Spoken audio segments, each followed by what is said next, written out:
જય શ્રી કૃષ્ણ, જય માતાજી। આસો માસની નવલી નવરાત્રિમાં માં ભગવતી નવદુર્ગાના અલગ અલગ સ્વરૂપોનું પૂજન અર્ચન કરી માને રોજ રોજ અલગ અલગ ભોગ નૈવેદ્ય કે પ્રસાદ ચડાવવામાં આવે છે। જેટલું મહત્વ માના ઘટ સ્થાપન, અખંડ દીપક અને ગરબાના સ્થાપનનું છે, તેટલું જ મહત્વ માના નૈવેદ્યનું છે। આ 9 દિવસ માને મન ભાવતા નૈવેદ્ય ધરાવી માના આશીર્વાદ પ્રાપ્ત કરવામાં આવે છે। 15 ઓક્ટોબર 2023થી નવરાત્રિનો પ્રારંભ થવા જઈ રહ્યો છે। નવરાત્રિના આ 9 દિવસ ખૂબ જ વિશેષ અને શુભ ગણાય છે। જેમ નવરાત્રિના 9 દિવસોમાં અલગ અલગ દેવીઓનું પૂજન કરવામાં આવે છે, તેવી જ રીતે આ 9 દિવસોમાં 9 દેવીઓને અલગ અલગ પ્રસાદ પણ ધરાવવામાં આવે છે। અને આ પ્રસાદ ચડાવવાનું મહત્વ શું છે તેના વિશે પણ જાણીશું। બોલો નવદુર્ગા માતની જય। નવરાત્રિના પ્રથમ દિવસે મા શૈલપુત્રી માનું પૂજન કરવામાં આવે છે। આ દિવસે કળશના સ્થાપનની સાથે માતા નવદુર્ગાના પ્રથમ સ્વરૂપ મા શૈલપુત્રીની પૂજા કરી આ દિવસે માને ગાયનું ઘી અને તેમાંથી બનેલ વસ્તુઓ અર્પણ કરવી જોઈએ। ગાયના દૂધમાંથી બનેલ ખીર કે દૂધમાંથી બનતી કોઈ પણ મીઠાઈનો ભોગ માને ધરવામાં આવે છે। તેનાથી વ્યક્તિને સારું સ્વાસ્થ્ય અને સુખ સમૃદ્ધિ પ્રાપ્ત થાય છે।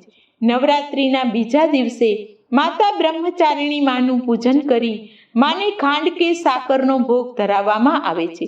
માતાના આ સ્વરૂપને સાકર ખૂબ જ પ્રિય છે। ખાંડ કે સાકરમાંથી બનેલી કોઈ પણ મીઠાઈ પણ માને ધરી શકાય છે। નવરાત્રિના ત્રીજા દિવસે મા ચંદ્રઘંટાની પૂજા આરાધના કરવામાં આવે છે। આ દિવસે માને દૂધ કે દૂધમાંથી બનેલી કોઈ પણ મીઠાઈ, ખીર કે દૂધપાકનો ભોગ પણ માને ધરાવવામાં આવે છે। નવરાત્રિના ચોથા દિવસે મા કુષ્માંડાની પૂજા કરવામાં આવે છે। આ દિવસે માના આ સ્વરૂપને માલપુવાનો ભોગ ધરાવવામાં આવે છે। મા કુષ્માંડાને માલપુવા ખૂબ જ પ્રિય છે। આ દિવસે માને માલપુવા ધરાવવાથી માતા પ્રસન્ન થઈને મનુષ્યને સુખ સમૃદ્ધિના આશીર્વાદ આપે છે। નવરાત્રિના પાંચમા દિવસે માતા સ્કંદ માતાની પૂજા કરવામાં આવે છે। આ દિવસે માને કેળાનો ભોગ અર્પણ કરવામાં આવે છે। કેળા ધરાવવાથી માતા પ્રસન્ન થઈને શારીરિક રોગોમાંથી મનુષ્યને મુક્તિ આપે છે અને બાળકોનું સ્વાસ્થ્ય સારું રહે છે। નવરાત્રિના છઠ્ઠા દિવસે માતા કાત્યાયનીની પૂજા કરવામાં આવે છે। માતા કાત્યાયની દેવીને આ દિવસે મધ અર્પણ કરવામાં આવે છે। માને મધ અર્પણ કરવાથી વ્યક્તિની નકારાત્મક ઉર્જા દૂર થાય છે। નવરાત્રિના સાતમા દિવસે મા કાલરાત્રિની પૂજા કરવામાં આવે છે। આ દિવસે માને ગોળ ધરવામાં આવે છે અથવા તો બ્રાહ્મણોને ગોળનું દાન પણ કરવામાં આવે છે। માને ગોળ અર્પણ કરવાથી મનુષ્ય અનેક રોગ, દોષો અને દુઃખોમાંથી મુક્તિ મેળવે છે। નવરાત્રિના આઠમા નોરતે મા મહાગૌરીની પૂજા કરવામાં આવે છે। આ દિવસે માને હલવો કે નાળિયેર ધરાવવું અતિ શુભ માનવામાં આવે છે।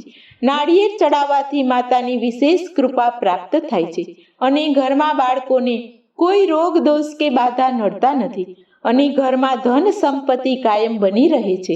નવરાત્રિના 9મા દિવસે માતા સિદ્ધિદાત્રીની પૂજા કરવામાં આવે છે। આ દિવસે માતા સિદ્ધિદાત્રીને હલવો, પૂરી અને ખીર અર્પણ કરીને તલમાંથી બનતો તલવટ ધરવામાં આવે છે અને કુંવારી કન્યાનું પૂજન કરી કુંવારી કન્યાને ગોરણી રૂપે જમાડી યથાશક્તિ તેને મનગમતી ભેટ આપવામાં આવે છે, જેનાથી ઘરમાં સુખ સમૃદ્ધિનો વાસ થાય છે। આ રીતે માને નવરાત્રિના 9 દિવસ જુદા જુદા માના સ્વરૂપોની પૂજા કરી માને પ્રસાદ ધરી માને ભોગ નૈવેદ્ય ધરી માને પ્રસન્ન કરવામાં આવે છે કે જેને નવનિવેદ પણ કહેવાય છે। જે રીતે નવરાત્રિમાં પૂજાનું મહત્વ છે, તેવું જ મહત્વ માના પ્રસાદનું છે। આમ આ 9 દિવસ માની ભક્તિ કરવાથી મા પ્રસન્ન થાય છે અને મનુષ્યના સર્વે દુઃખ, રોગ, કષ્ટ, પીડાને દૂર કરે છે અને જીવનમાં આવતી દરેક મુશ્કેલીઓનો નાશ કરે છે અને તેની સર્વે મનોકામનાઓ પૂર્ણ કરે છે। નવરાત્રિની શરૂઆત જે વારથી થાય છે તે વાર પ્રમાણે મા જગદંબા વિવિધ વાહનો પર સવાર થઈને ધરતી પર વિચરણ કરવા ઉતરે છે. જો નવરાત્રિની શરૂઆત રવિવાર કે સોમવારથી થાય તો મા દુર્ગા હાથી પર સવાર થઈને પૃથ્વી લોક પર ઉતરે છે. જો નવરાત્રિની શરૂઆત મંગળવાર કે શનિવારથી થાય તો મા ઘોડા પર સવાર થઈને ધરતી પર ઉતરે છે. બુધવારથી નવરાત્રિની શરૂઆત થાય તો મા હોડીમાં બેસીને પૃથ્વી પર ઉતરે છે. નવરાત્રિની શરૂઆત જો ગુરુવાર અને શુક્રવારથી થાય તો માતા ડોલીમાં બેસીને પૃથ્વી પર વિચરણ કરવા ઉતરે છે. આ વર્ષની નવરાત્રિ રવિવારથી શરૂ થાય છે. તેથી માતા દુર્ગા હાથી પર સવાર થઈને પૃથ્વી પર વિચરણ કરવા ઉતરશે. આમ આ નવરાત્રિના 9 દિવસોમાં માનું પૂજન અર્ચન કરવું ઘણું જ ફળદાયી અને શુભદાયી અને કલ્યાણકારી છે. પૂર્ણ શ્રદ્ધા અને વિધિ વિધાનથી મા ભગવતીની પૂજા અર્ચના કરવાથી મા સૌ ભક્તોનું કલ્યાણ કરે છે.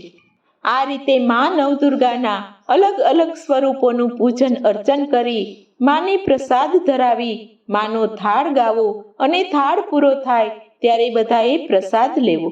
તો આ હતું નવરાત્રિના 9 દિવસ માને કયો ભોગ ધરવો અને તેનું મહત્વ. તો બોલો જગત જનની મા નવદુર્ગા માતની જય.